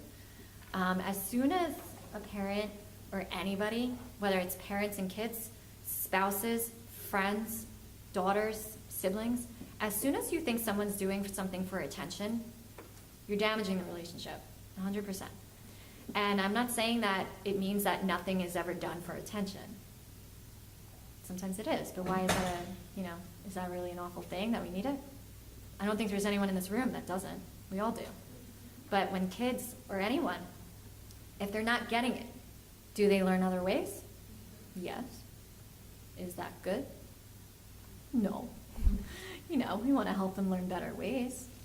But as soon as your mind, or as soon as parents' mind go to, oh, they're just doing it for attention, they're manipulating, you lost them. So, opening up communication, Help teens talk directly to their family and help parents really listen. If you can't see it, that's a Pop-Tart, and it says, "I have a lot of fillings." It's really cute. So help teens talk directly to their family and help parents really listen. I can't say this enough, the power of just teaching parents not to say their first thought ever, because it is often, only if they're angry or if they're frustrated or if they're taken back. Other times, that's okay. If they're like happy in conversation, that's good. But a lot of times it's really helping understand that their first reaction is a reaction. It's not a choice. It's not a thought. It's not thought out. It's a reaction based off of our own emotions. Okay? When you're frustrated, when you're angry, when you're worried, when you're anxious, when you're upset, unless you're pausing and thinking it through, you are reacting. So, opening up communication, step 1, validate and pause. Just validate and pause, don't say anything. Hey, I get it, you look really sad right now. See, that really upset you. Yeah, I totally get how that could be a really bad day at school. And just stop, don't say anything. And I realize right now, I'm speaking to clinicians, it's really using this language with the families and really teaching parents specifically, don't talk sometimes. Just listen. The urge comes into really wanting to help your child, to not want them to feel bad, to give them a solution, to take away their pain of what they're feeling. The intention is good. If you're working on opening up communication, though, when you start talking, if you go into anything other than validation and stopping, it cuts off their space a little bit. You'll get a lot less. So, validation and pause, part 1. Once you feel like you're there a little bit, they've opened up a lot, then you go into validation, pause, and ask questions. Okay, so a couple of things to purposely build connection. Little guy on the side, Wi-Fi went down for 5 minutes, so I had to talk to my family. They seem like nice people. So part of this is looking at helping really purposely building connections within the families. Was anyone treating or practicing when Sandy happened? A couple of us, yeah. So with teens, I remember we were in the partial care program, and at that point, it was right after I graduated. So I think October of there. I was only there for a few months. And we were there like 2 days later, next day, with like blankets and everything. And everyone was a little concerned. Okay, what's going to go on with these kids? They don't have their cell phones. They don't have technology. What's going to happen? The first 2 process groups were really bad. The next day and the day after were really bad. Then all of a sudden after that, they didn't really have much to be triggered by. And not only were they now not absorbing their phones, they were playing games with their families. They were having fun. They were relaxing. Out of all the 6 years, that last week of Sandy, where they were used to not having their technology for a little while, was the calmest week we've ever had. Who knows how they're doing since I left, though, right? Just kidding.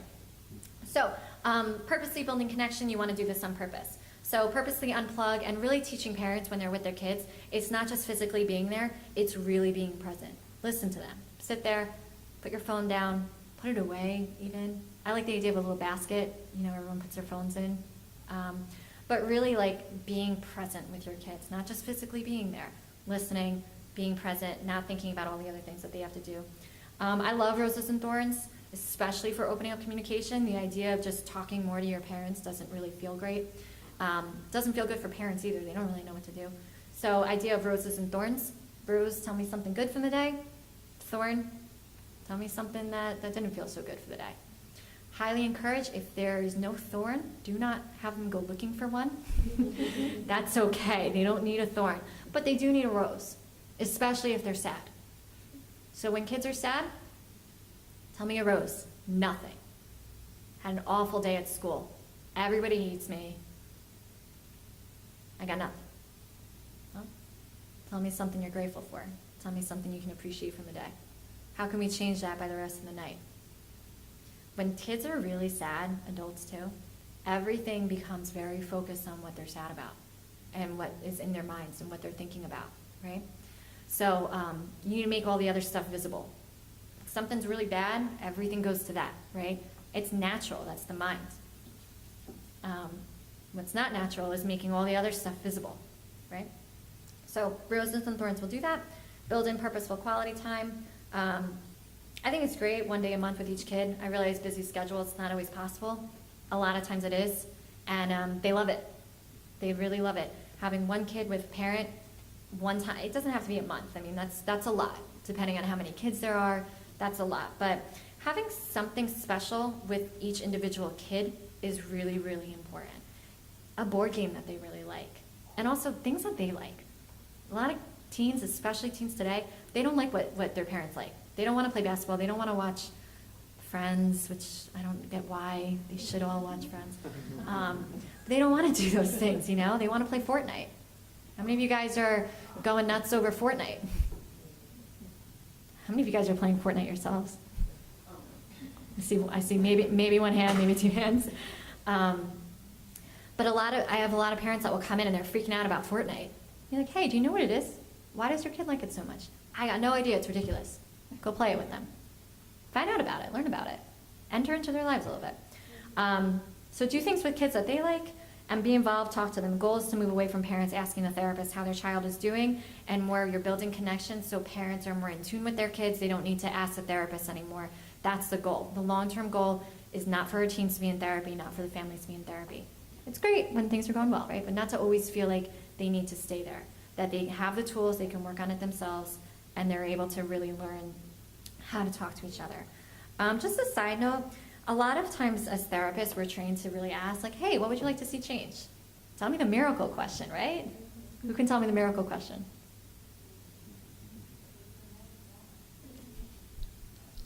Good job. I gave you a magic wand. You woke up the next day, what would you like to see change? Or everything was different, how would you know? They word it very funny for a miracle question. But kids have a hard time with that. Teens have a hard time with looking at what do they want to see change. So sometimes it's really asking them, hey, when you're out in public and you see other families, what do you get jealous of? What are things that bother you? What are things that you wish you had? They'll respond to that sometimes a little bit better. All right, so focus a lot on the relationship, but it's not all about the relationship. So I'm going to do one more video.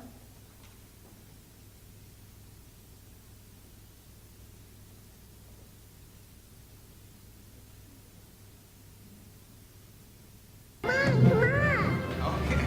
This is where we hang our jackets. Nice. This is my hook. Good one. And that's a caterpillar. A caterpillar. That's why a caterpillar. Caterpillar. Hey, staying clean, pal? Yes. That's right. You drink the booze, you lose. Remember that, punk? Hi, Hi. I'm Julia's teacher, Miss Foote. You his father? Yeah, how you doing? I'm Kevin Garrett. I wonder if you give me a few minutes of your time to go over a couple of things that have been bothering me. Sure. Go take a walk, pal. Julian has been displaying some odd behavior. Last week he spilled a tube of glue on the floor and didn't tell anybody. He just covered it in newspaper. Uh-huh. And then one of our students wore rollerblades for show and tell. Yeah. And Julian tripped him with a stick. I've never... Julian found it hilarious. I like him to feel like he can express himself freely. I've really never seen any problems with that. Your boy's making the least progress of any of the children in the class. And frankly, his personal hygiene is becoming a cause for concern. He's the smelly kid in class? I let him become the smelly kid in class? What the hell's the matter with me? Oh yes, I've had some smelly ones before.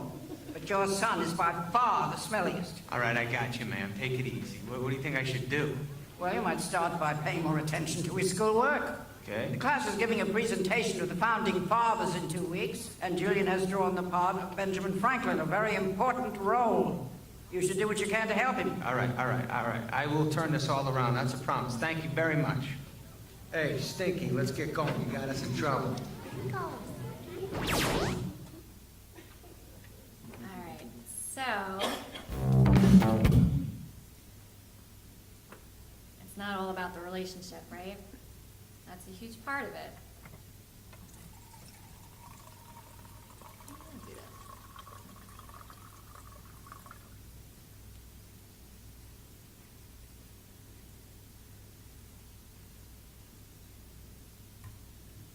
Okay, so not all about the relationship.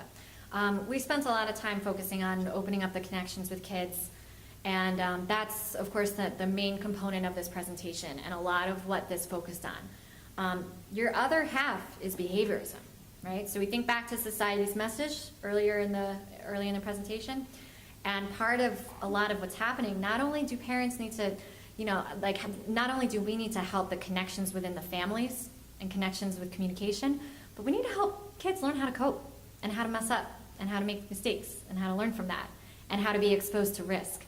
So this is Danny Tanner. Has anyone in here a Full House fan? Kind of thought there would be more hands. Feel a little upset about that. So, if anyone has ever watched Full House, at the end of every Full House episode, at some point, DJ Tanner or Stephanie had messed up. Michele never did anything wrong. We're wired like that. We do nothing wrong. But DJ and Stephanie, they always messed up. Always did something. And Danny Tanner, they handled this really, really well. He was when I'm practicing, I like to consider my approach, I blend relational therapy and behaviorism. Because when you're too focused on the relationship, kids don't learn how to cope. They need consequences, they need limits, they need to learn autonomy, right? So if everything is relational, you miss out on helping kids learn how to problem solve. And then you have kids running wild, well, I don't want to give an example. On the other hand, when you are too much on behaviorism, and there's too much structure, too much limits, too much consequences, the relationship suffers. So I really work on helping families balance both, and working on balancing that you're working on the connection with your child, and you're working on teaching your kid really how to problem solve and teaching them how to cope. Because when they grow up, and not even now when they're growing up, we got kids in treatment now at 4 years old with anxiety, 5 years old, depression. Summit Oaks Hospital, I had a lot of kids there when I was working in the partial care who, attempted suicide at 11 years old. So a huge component is not just the relationship with our kids. We need to teach them really how to cope. And when they mess up, we talk to them about it. And they get consequences. They need that. If there's no consequences and no negative outcomes, that's just behaviorism. People will continue to do, go towards what feels good and not avoid something if there's no consequence to worry about. So Danny Tanner had this great thing. At the end of every single episode, usually he would get angry at first, and then at the end of the episode, they sit down. If anyone knows it, there's that music that comes on. Everyone knows the music.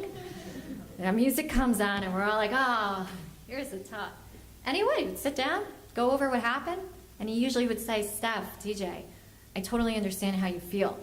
It's hard, I get you want more space with Steve, DJ and Steve. And, you can't sleep over his house without telling us and tell us you're at Kimmy Gibbler's house.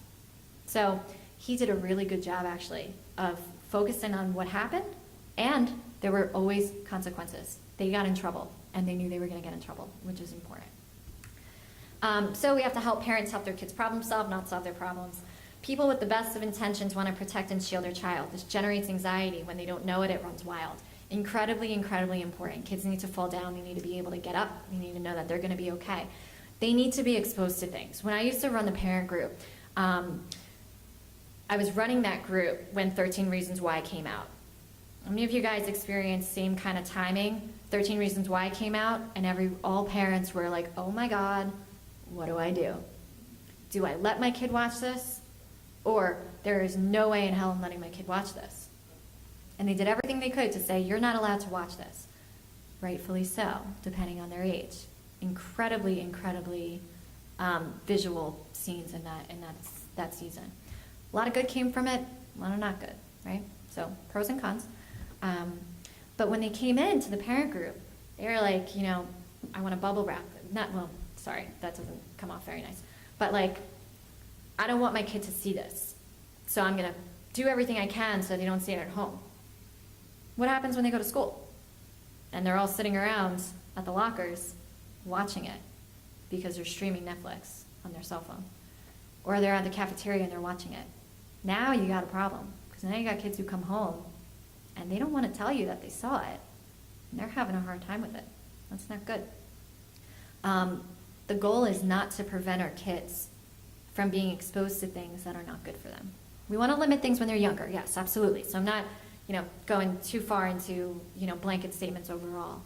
But we need to let them be exposed to things, because the more that we try to protect them from that, the more it stops them from coming to us, but the more that they don't really learn how to handle stuff.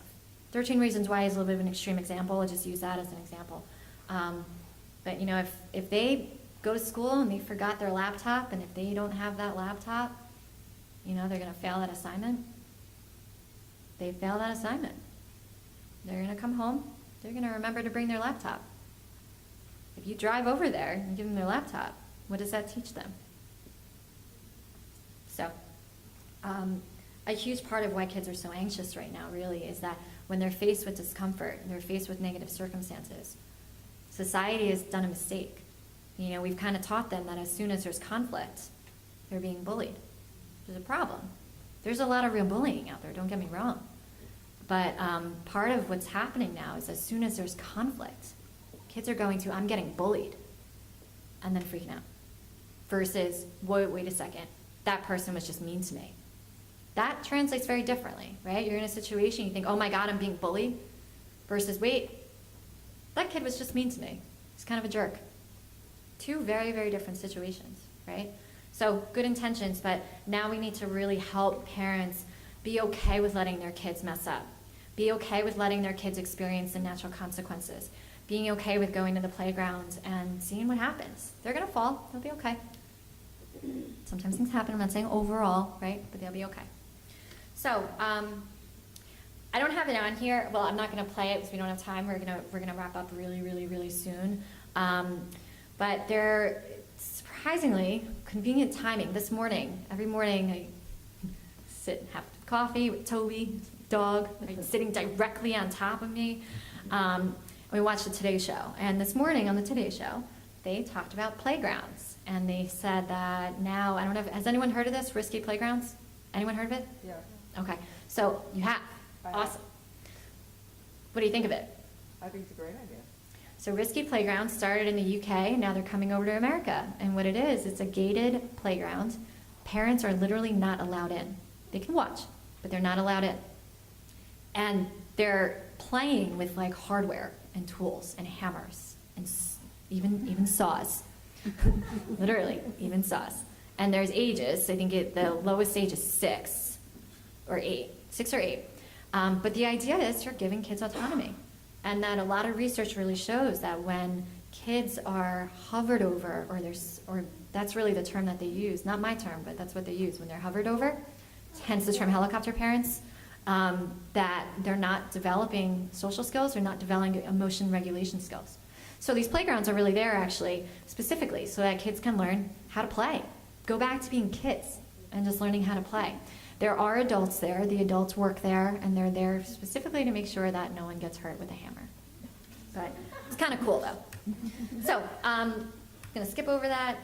Our last thing, really, main things to focus on, joining with the family. These are the main points to really take away. Teach parents, there's a lot you can't control in your kid's life. Your job is not to fix their problems. Your job is not, to try to prevent them from feeling sad.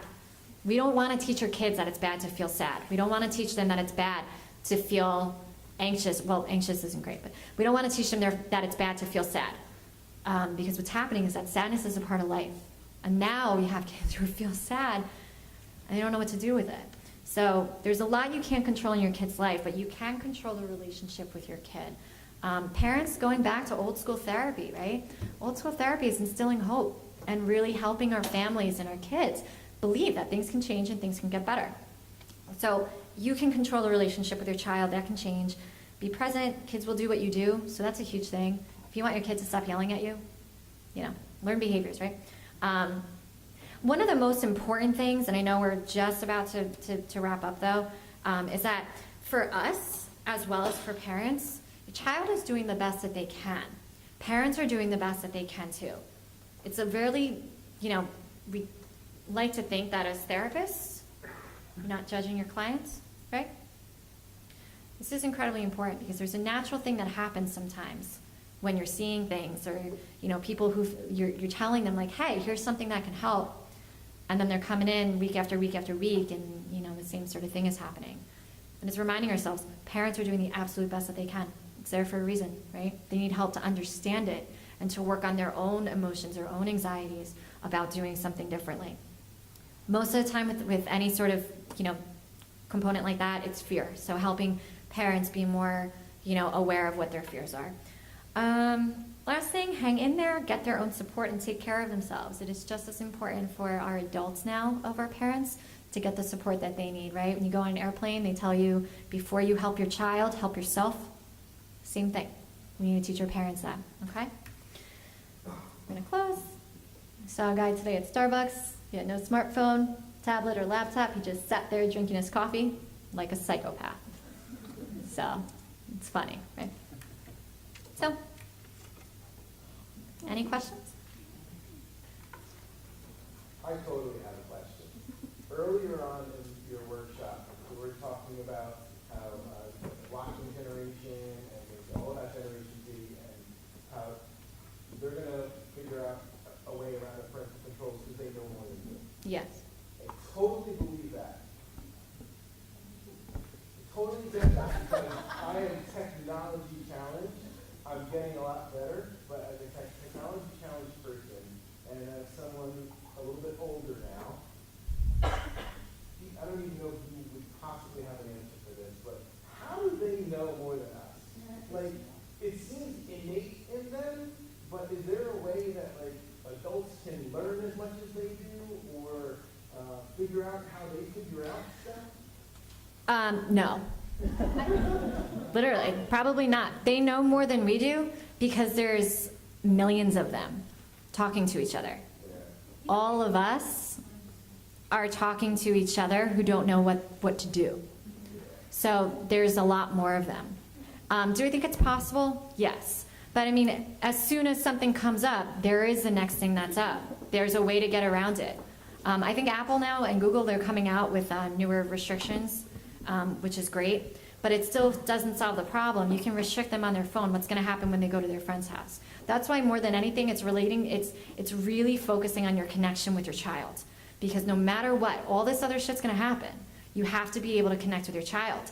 And if that's not there, they're going to keep snooping. They're going to keep trying to really figure out what the next thing is to kind of make it so that you don't check their phone. So it's possible, but I was going to say, Michelle, I think also kids aren't afraid to explore technology. I think the older we get, we're afraid of it. We're like, oh my God, I'm going to break it. I'm going to hit something that's going to explode and detonate the world. I'm not afraid, I'm just too busy. I think a lot of people do become afraid of it. They're like, oh, I don't know how to do this, so they don't bother to try. Whereas kids are just more open to exploring, and they're just like, what does this do? Yeah. And they just kind of find their own way with it. yeah, they also really, really want to know. Yeah, that's true too. I have two questions. One, how many people are heard of the 360 app, I think it's called, and two, what are your thoughts on it? Remind me of the 360 app? Basically, it's an app on a phone that a parent has, and the child downloads the app, and that parent can track that child's every single move. In fact, they can even track if the child is of driving age, how fast they're going in the car, and how many times they've looked at their phone while they're driving. I'm an athletics coach here at Monmouth, and I recently was at lunch with a recruit that I'm bringing in this year, and the mother was telling me about this app that she had with her children, and it was a little scary because her daughter is now 18 years old and coming in as a freshman this fall and debating whether or not she wants to keep the app on while her child is in college. That was a little concerning. I would be very concerned about that at any age. Anyone ever see Black Mirror? Yes, that's what I thought of. Archangel. Yes, yes. I don't know the name of the episode, but I'm glad that you do because now everyone can go home and watch it. What's the name of it? Archangel. That's what's going to happen. Absolutely horrifying. That's what's going to happen. That show has, so Black Mirror is awesome. It's a series. Every show is independent of each other. It's about the future, kind of like Twilight Zone, but now. There's an episode exactly that. He's got a chip that goes in him, and the parent can watch everything. What happens is awful, and it's very true. That's why that's out there. I'm sure that's where that idea comes from. I think it's terrible. And I think it's asking for a kid to act out or to feel incredibly anxious, either rebellion or anxiety. No in between there, though. I don't think that's good at all. Other questions? All right, so I understand the face-to-face interaction. Like, I completely agree that's definitely a benefit that should be, well, like, that should be done. But in terms of, like, FaceTime and other apps that do stuff like that, what are your thoughts on that when it comes to the social interaction for adolescents? Pros and cons. You know, I think everything is in moderation. If everything is through FaceTime and they're not hanging out with each other and seeing each other, not good, right? But do I think that FaceTime is a lot better than, I mean, FaceTime's pretty cool. I like it. I think it's great in a lot of ways. And not for everything. They still need to be able to be, because what can happen when they get angry? Same thing with the phone, right? It used to be when I remember when I was younger, if I went to a friend's house, I don't really remember getting into like any sort of fighting or anything. But if I went there, I had to stay until my mom was coming to get me. I couldn't call home and be like, you need to come pick me up. I just had a fight. Or not a fight, but I don't feel well. You know, I had to stay there. Obviously, if I didn't feel well, I would get picked up. Sorry. I saw my mother in the background looking at me like, I would get picked up if I was sick. But like, it just wasn't an option. It wasn't even an option. It wasn't an option that if you had some sort of, you're on that like, you can just click and block them. It just wasn't an option, you know? So I think in moderation, it's okay. FaceTime's definitely a lot better, I think, than like, you know, when we were younger, not having FaceTime and being on the phone. So there's definitely pros of it. But what's happening though is that I'm not hearing much about, I'm hearing more really about Snapchat more than anything. And it is, that's the number one thing out of anything. I'm sure there are that are FaceTiming. The ones that are FaceTiming, I wouldn't be as concerned about. I am more concerned about the ones who are texting, Snapchatting. That's it. Other questions? Going once?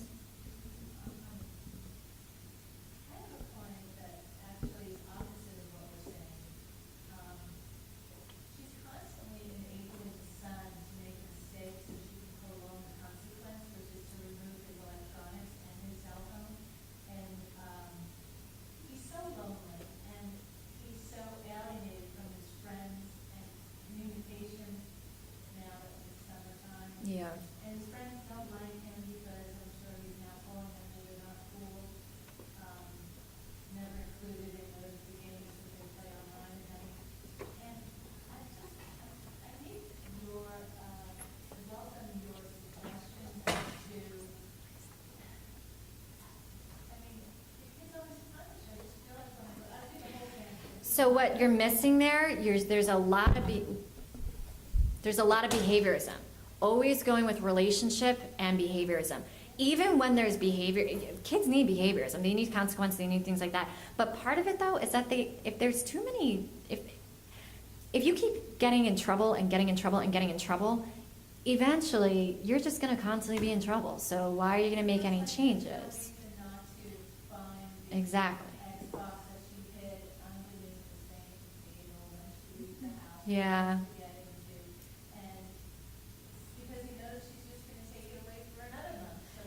Yeah, and that's part of it too. So I skipped over this part. For anyone who's interested in learning a little bit more about the behaviorism component, the nurtured heart approach is awesome. There's parts of it that I think, you know, I tweak a little bit for myself. Nurtured heart is awesome. And what it goes off of setting up your home and a structure within your home like a video game. Kids can play video games really, really, really well. But the idea is that you set up your home so that kids are able to, they know the rules ahead of time. They know what the rules of the game are, right? If they lose something, they know that they lose their points. You can't argue with the game. You just know this is what it is. So the rules have to be very clear and very concrete. They also keep playing because they get to earn stuff all the time, right? So earning good stuff, acknowledging as soon as they do something right, bam, they get all these flashing lights. acknowledging everything that's going right. And then the main part that I really, really take away from this is that when they mess up in a video game, that video game is not going back and saying, oh, this is the third time you lost that game. You're not going to be able to do this again. I don't even know if I'll give you another chance. It just issues the consequence, and they go right back into the game. That's what she needs. I would look at Nurture Heart approach, set that structure up, and really, really focus on the connection. They need to purposely spend time focusing on the connection. That's what I would do. All right, guys, so it's 9:15. Thank you all so much. I'll still hang here if anyone has questions. Thank you so much.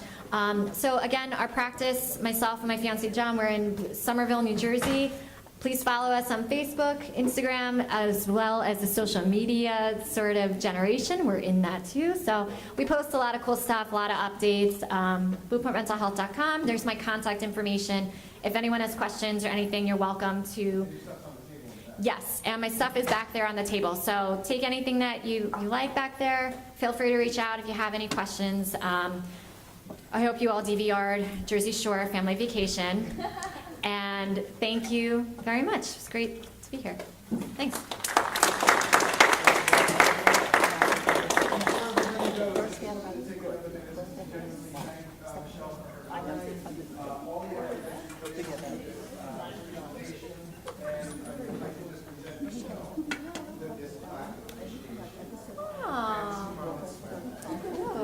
Does this count as your sale? No, it's not counted as my sale. So we're still out there. Let's get him a sale, guys. No, did you hear all of this? I was just so impressed with your presentation. So just a wealth of knowledge. Thank you for sharing your expertise. Thank you. Thank you. Appreciate it. Thank you, everybody.